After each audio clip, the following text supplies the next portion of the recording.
Fala aí, galera do canal Botafogo Digital, eu sou o Carlos Albuquerque e sextou, isso mesmo, sexta-feira, que maravilha, quase começando a rodada, só que só jogaremos na segunda-feira, mas amanhã tem aquele encontro marcado, né? Aquele reencontro, na verdade, entre o time do Botafogo e a torcida do Botafogo, amanhã no Newton Santos, você tá ligado, né? Daqui a pouco eu falo mais disso. Pessoal, o colunista do Jornal Extra, o Gilmar Ferreira, tá? Ele classificou a situação do Botafogo no Campeonato Brasileiro como ainda bastante cômoda, tá? Bastante cômoda. E daqui a pouco eu vou trazer números que o próprio Gilmar Ferreira utilizou para, né, corroborar com essa tese da certa comodidade do Botafogo, né, à frente do Palmeiras e do Grêmio, enfim, seus perseguidores no campeonato. E o Gilmar também, ele foi de encontro com a minha opinião do vídeo de ontem. Se você não acompanhou, assista o vídeo de ontem sobre aquele videozinho direto de New York do nosso boss John Textor, né? O Gilmar, como eu, gostou muito das falas do John Textor. Eu vi que vocês aí ontem comentaram também, curtiram as falas do John. Eu achei o momento muito oportuno do John Textor ter voltado aí aos holofotes, né? A gente já comentou muito aí no último mês o quanto que o Lage teve momentos ali de, né, se expor demais. Tudo bem que ele quis blindar o time do Botafogo, a gente já entendeu isso, né?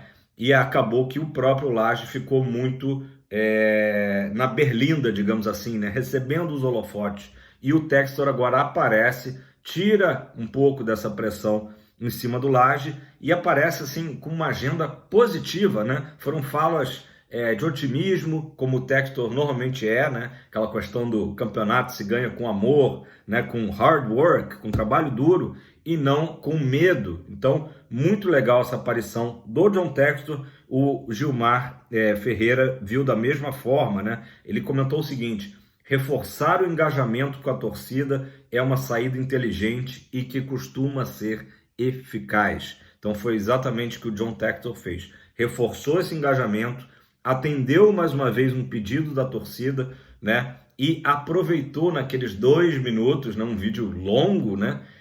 Para mandar uma série de recadinhos, né? De estamos juntos, vamos acreditar, vamos apoiar até o final, né? O ano começou estranho, né? Citando o Campeonato Carioca, mas nos recuperamos, esses jogadores nos trouxeram até aqui, temos que seguir apoiando, né? Então ele foi dando vários recadinhos, até o GE listou ali 5 recados que o Textor deu, né? De apoio ao time, ao mesmo tempo sabendo que as outras equipes estão chegando, né? Estão tentando nos tirar, mas que no final da temporada conseguiremos o nosso objetivo, né? Então foi muito legal, foi muito, como eu disse, muito propício, né, o momento. E ainda para completar ali, o Textor falou que iria acompanhar esse treino, né, de longe, né, lá dos Estados Unidos, mas que em breve estará novamente junto com a gente acompanhando algum jogo no Newton Santos, né? Exatamente isso, quer dizer, o importante do recado do Textor é que ele volta as atenções para ele e tira um pouco essa pressão toda, né, das últimas semanas em cima do Lage, né?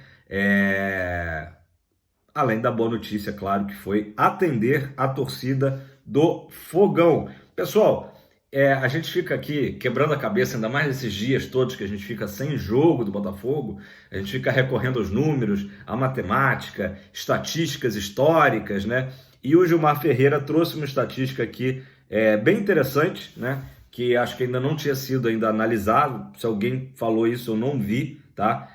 Comenta aí embaixo o que você acha.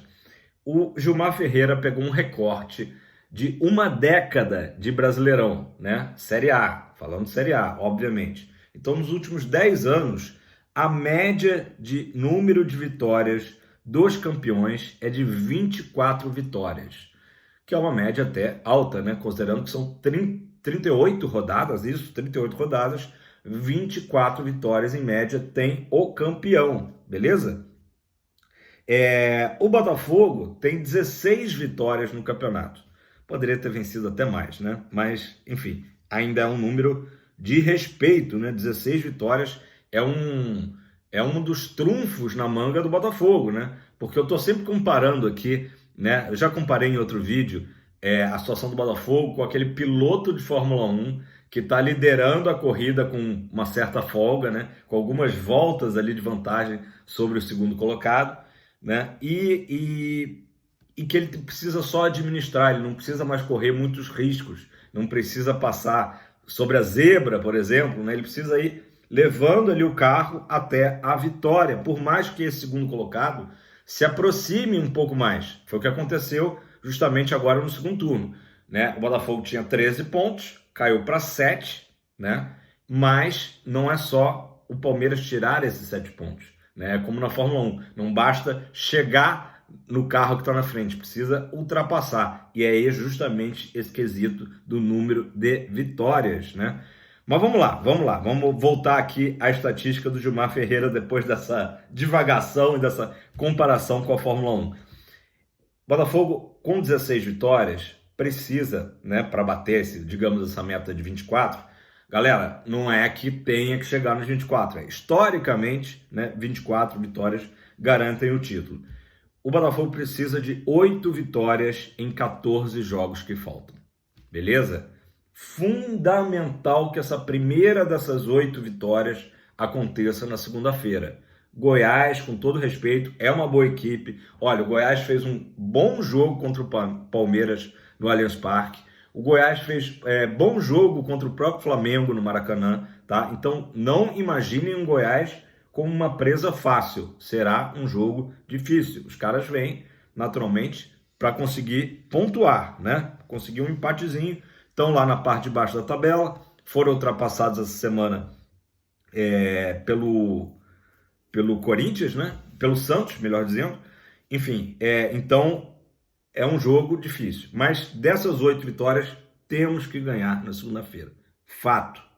Acho que ninguém vai discordar de mim. Então, 8 vitórias em 14 jogos. É um número, né? Possível, factível. O Grêmio tem 13 vitórias. O Grêmio está à frente do Palmeiras nesse quesito.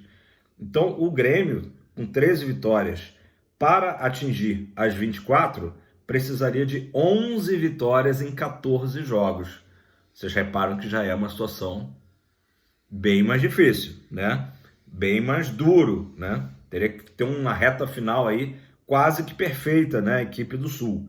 E o Palmeiras, que tem 12 vitórias, tem uma menos que o Grêmio, naturalmente, para atingir esse número mágico aí, precisaria de 12 vitórias em 14 jogos. Também uma campanha fantástica até o final.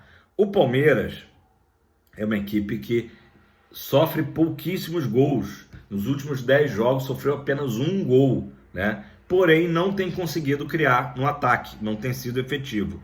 Foi mais ou menos o que aconteceu ontem, né? No jogo da Libertadores contra o Boca Juniors. O Palmeiras volta para o Brasil trazendo um bom resultado, um 0-0, porém, num jogo em que o Everton garantiu o resultado, né? O Palmeiras se segurou atrás, foi muito pressionado pelo Boca, né? Porém, criou muito pouco no ataque, na frente, né? Então tem sido aí mais ou menos o retrato do Palmeiras, especialmente depois de perder o Dudu, né? Lesionado, enfim, fora do campeonato, fora da temporada, melhor dizendo, né? Então, assim, o Gilmar Ferreira termina essa análise concluindo que a torcida alvinegra tem mesmo que apoiar e acreditar, já que a situação ainda é confortável, como ele chamou aqui, bastante cômoda a situação do Botafogo. Mas aquele negócio, 8 vitórias, digamos, em 14 jogos, é bastante viável, mas também não é uma missão tão simples, né? É mais do que a metade dos jogos daqui até o final, o Botafogo tendo que vencer. Basicamente, galera, é o Botafogo continuar fazendo o que fez no primeiro turno, ou seja, ganhar em casa, né? O Botafogo tem 7 jogos ainda em casa, então para atingir essas 8 vitórias seria basicamente ganhar os 7 em casa e ganhar um fora, ou então empatar 3 partidas fora. Seria mais ou menos essa toada. Claro que teremos jogos difíceis. O próprio Palmeiras e Grêmio que eu citei serão nossos adversários no tapetinho, né? Mas temos que acreditar. Ganhamos deles, né, na casa deles, porque não ganharemos em casa, né? Pessoal, vamos lá.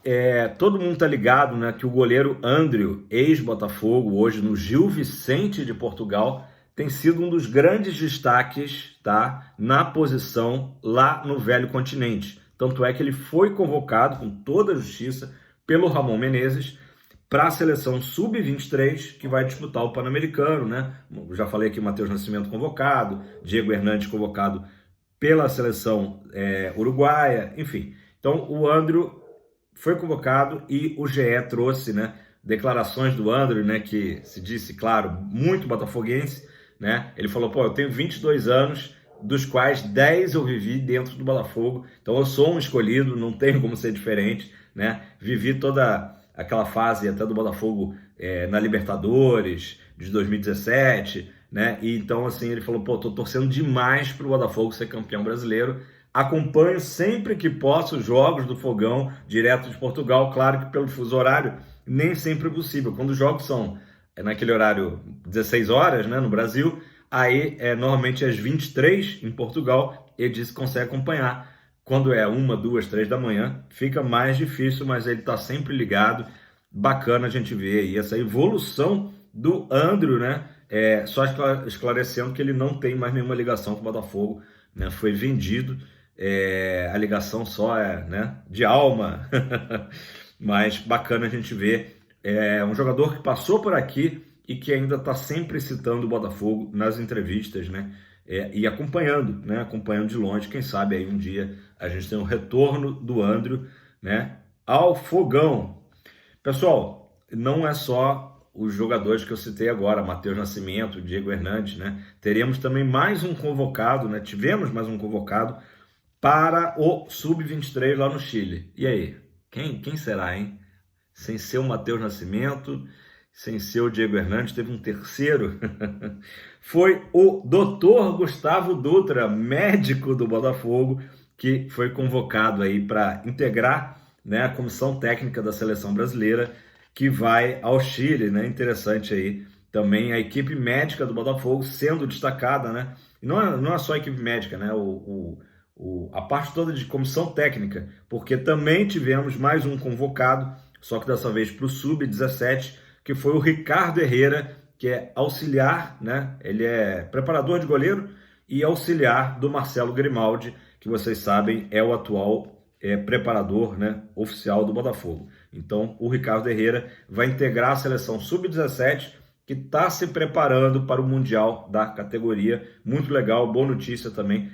Parabéns aí aos dois, Dr. Gustavo Dutra e o Ricardo Herrera, por esse reconhecimento, né? O auge, certamente, da carreira deles, né, na área esportiva, óbvio, falando aí especialmente do Gustavo Dutra, que é médico, chegar a integrar a comissão técnica do Brasil, beleza? Galera, o pessoal que vai amanhã ao treino do Botafogo no Newton Santos vai ter aí mais um motivo, né, para acordar cedo no sábado, que é o quiosque da Botafogo Store estará presente lá na Leste Inferior, né? A gente sabe que tem muita gente aí que fica com dificuldade de comprar pelo site, ou então, poxa, o site dá uma espera ali de mais de 15 dias para entregar a camisa, né? Então é legal saber que o Botafoguense vai ter mais uma oportunidade enquanto as lojas físicas não abrem. Tá demorando, né? Tá demorando pra caramba. Outro dia eu tive no Barra Shopping, né? Eu sabia que não tinha aberto, mas passei lá de novo, assim, para dar uma olhada. Continua aquele tapume lá, com o tiquinho, né? Ao meu ver, tá demorando. Eu acredito que não seja nem tanto pela estrutura, né, da loja em si, que hoje em dia não é uma coisa que demora tanto para ser feita, mas sim, eu acho que o Botafogo está com o cuidado de só inaugurar a loja quando tiver realmente material para vender, né? A gente sabe que a Reebok está enfrentando essa dificuldade, né? A partir de uma boa notícia, que foi a procura acima da expectativa, né, pelas camisas. Então o Botafogo talvez esteja esperando para abrir a loja quando tiver um estoque reforçado, né? Só que o Botafogo tem que correr, daqui a pouco já vamos estar falando do Natal, né? Existia aquela ideia, não, vamos abrir a loja antes do Dia dos Pais, né? Uma data aí marcante para o torcedor alvinegro. Não conseguiu, daqui a pouco já estaremos falando do Natal. Outra coisa que eu lembrei também, o Botafogo também anunciou essa semana, eu achei bem simpático, umas almofadinhas do Bira e do Biriba, né? Bira e Biriba. Bem bacanas elas, parece que pode ser até personalizada, tem um acréscimo óbvio de preço ali para você personalizar, acho que botar o nome da criança, alguma coisa desse tipo. Então, assim, são mais produtos que vão surgindo, né, se juntando ao que a gente já sabe. Tem camiseta do Segovinha, camiseta do Tiquinho Soares, né, além do uniforme oficial. Aliás, ontem, galera, eu comprei uma camisa para minha filha, para Bianca, que está animadíssima com futebol, está começando a curtir futebol, ela que tem 13 anos, e está agora... ela foi escolhida, né? Ela esteve comigo no jogo contra o Red Bull Bragantino, né? Ela não reside aqui no Rio, e aí ela, desde então, ela está super acompanha aqui o canal, me disse, é mais uma inscrita, e tem acompanhado bastante o Botafogo, tem se interessado mais, o que é bacana, né, de ver, e aí para dar aquele empurrão, ela me pediu uma camisa, né? Eu até falei para ela, né? A princípio ela estava querendo uma camisa do Barcelona, né? E aí, beleza. Aí eu dei algumas opções para ela. Olha, tem a camisa do Barcelona, eu achei também uma camisa legal do Racing, da Argentina, tem a do Botafogo. Dei algumas opções. E aí ela falou, não, pai, eu quero uma do Botafogo. Então, é uma escolhida. Agora, vamos lá, vamos à análise do site. O site, ele realmente poderia ser um pouco... mas, como é que eu posso dizer? Não é nem questão de bem feito, mas assim, às vezes há um pouco aquela dúvida quando você vai personalizar a camisa, né? Muita gente já tinha se queixado, já tinha falado que tentou personalizar e aí na hora da compra saiu a camisa toda lisa, sem patrocínio, sem nome nas costas, sem número nas costas. Então, essa parte eu achei um pouquinho confuso, tá? Mas, enfim, agora é caro, né? Ainda é um preço que, se não fosse o nosso grande amor, né, pelo Botafogo, né, e no meu caso, pela minha filha, a brincadeira... Quanto custou a brincadeira toda? Quanto custou a brincadeira toda? A camisa tá indo completinha, tá? A camisa feminina, né, do tamanho dela, tamanho P, com o nome dela nas costas, com o Bianca nas costas, com o número, ela escolheu o número 9, não posso culpá-la, escolheu o número 9 do Tiquinho, e com todos os patrocínios, Centrum na manga, Amazon Prime nas costas, Parimatch na frente, acho que é isso, né? Enfim, com tudo isso, o Parimatch está na promoção, tá? 1 centavo, então o que praticamente não fez diferença no preço final. E com a entrega, lá em São Paulo, o total foi R$ 396,76, tá? Então, quase R$ 400. É um valor alto, um valor que eu considero realmente que fica, né? A gente faz assim um esforço de pai, né? Ou quando é pra gente também um esforço. Não acredito quer dizer, acredito que para a maioria dos brasileiros, vocês que estão me assistindo, comenta aí embaixo, R$ 400 é um valor que pesa bastante no orçamento, né? A gente faz aquele esforço sobre-humano, né?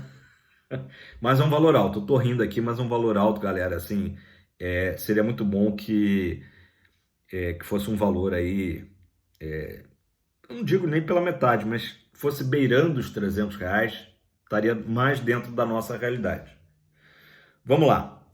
Pessoal, vamos chegar aqui, então, só contextualizando, vai ter o store lá, Botafogo Store, né, o quiosque, no treino, tá? Cheguem cedo, cheguem cedo. Eu ainda não estou com certeza que eu vou, mas eu farei um esforço para estar lá no sábado de manhã. Pessoal, a Rádio Tupi, tá? O assunto aqui da thumb, cravou que Júnior Santos deve voltar a ser titular no jogo de segunda-feira, tá? A gente vai lembrar que a posição da ponta direita é o único lugar que, assim, que há dúvidas, grandes dúvidas, né? E que o próprio Lage tem tido soluções diferentes. O último jogo que o Júnior Santos começou jogando foi o jogo do Atlético Mineiro, lá na Arena MRV. ele testou o Segovinha começou jogando contra Bahia e Flamengo, no último jogo entrou o Luiz Henrique, então é uma posição que ainda é um ponto de interrogação no Botafogo. Segundo a Rádio Tupi, o Júnior Santos deve voltar. Eu sei que muita gente reclama que o Júnior Santos é maluco, né, aquela coisa toda, não vem numa boa fase, isso é um fato, mas ele tem dado sinais de melhora. No próprio jogo do Corinthians ele entrou e rabiscou, né, fez algumas boas jogadas, mas também meio atabalhoado, aquela coisa, perdeu uma chance de cabeça, que poderia ter sido gol de empate, mas mostrou naquele jogo uma atuação boa, né? Então ele talvez volte ao time, pelo menos é o que está a Rádio Tupi apostando. Naturalmente o Hugo entra na lateral esquerda, não tem nem dúvida sobre isso, com a suspensão do Marçal, e o Hugo que vinha inclusive jogando melhor do que o próprio Marçal, por mais que a gente saiba da importância, né, do Marçal no elenco, né, o nosso capitão. E a outra possível dúvida é o Tietê, né, que para mim deve jogar, deve ser o titular, mas a gente sabe que o Lage gosta muito do Gabriel Pires. O Gabriel Pires é uma boa opção, mas eu acredito que seria uma boa opção para o segundo tempo, assim como o Segovinha também na direita. Eu acho que está claro que o Segovinha é um jogador que rende mais quando entra no decorrer da partida do que quando começa jogando, né? Então, é isso, pessoal. O Lage tem três treinos, é quase um trava-língua, até a partida de segunda-feira, para definir a escalação. De repente já está definida na cabeça dele, né? No dia de hoje, sexta-feira, amanhã é o treino aberto, que aí naturalmente vai ser um treino um pouco mais descontraído, sem revelar grandes coisas, até por ser um treino aberto, né? Eu falei aqui ontem que o Botafogo não abre os seus treinos, nenhuma equipe hoje em dia faz mais isso, né? Ficou aí na década de 80, 90, início dos anos 2000, a coisa de abrir para a imprensa, né? E depois, finalmente, no domingo, já véspera da partida, o treino final, né, para definição, mas deve ser aquele time que a gente está acostumado: Lucas Perry, de Plácido, Adrielson, Cuesta e Hugo, né? No meio ali o Tietê e o Marlon Freitas e o Eduardo, e o ataque com Júnior Santos, Tiquinho Soares e Vitor Sá, que está muito bem na esquerda, né? O Vitor Sá também foi utilizado aí na ponta direita, mas eu acho que é uma pena a gente queimar um jogador que está tão bem na esquerda só para suprir ali a questão da direita. Claro que o Luiz Henrique também, mesma situação do Segovinha, né, e do Gabriel Pires, é um jogador que pode tranquilamente entrar durante o decorrer da partida, numa necessidade aí de mudar o jogo, ou mesmo também entrar mais descansado. Beleza, pessoal? Vai dar 23 minutos. Mais uma vez, muito obrigado aí vocês. O vídeo de ontem foi super bem, por estarem aí sempre prestigiando, né? Chegando junto e fazendo o nosso canal aí, que é nosso, né? Não é só meu, é de todos vocês, sempre crescer. Já dá aquele like, dá aquela compartilhada, comente aí embaixo o que você acha da volta do Jacaré. Vou botar até na thumb aí, o Jacaré, que é o apelido do Júnior Santos, beleza? Tamo junto, um abraço, seremos amanhã, hein? Amanhã, imperdível, Newton Santos treinão aberto. Eu vou fazer de tudo para estar lá. Valeu!